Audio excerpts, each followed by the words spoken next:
Buongiorno e ben ritrovati con l'informazione flash di New Sicilia. Vediamo insieme i titoli più rilevanti di questa mattina.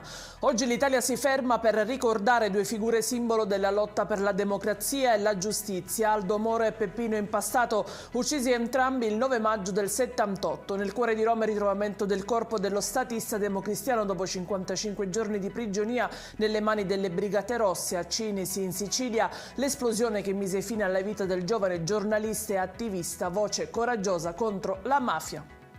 Istituita una commissione straordinaria per verificare l'attività clinica dell'unità operativa di chirurgia toracica dell'ospedale civico di Palermo. Il provvedimento a firma dell'assessore Faraoni è stato adottato a seguito di alcune segnalazioni interne in merito a casi di malasanità.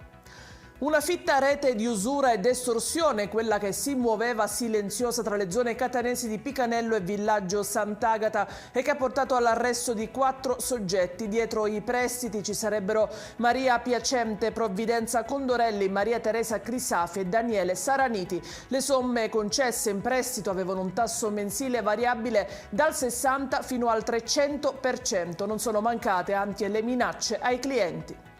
Agguato ieri a Lentini nel siracusano Giuseppe Pollara, un pastore 49enne, è stato ucciso da diversi colpi d'arma da fuoco sulla provinciale per Scordia. Qualcuno avrebbe aspettato l'uomo in un ponte chiuso al traffico.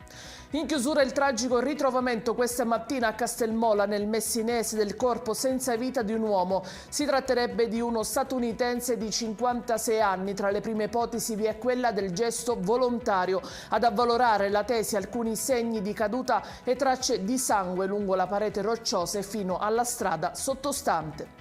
Ed è tutto per queste edizioni. Vi ricordo come sempre che i dettagli su queste notizie li trovate sul nostro sito e anche sui nostri canali social. Grazie per averci seguito e a più tardi.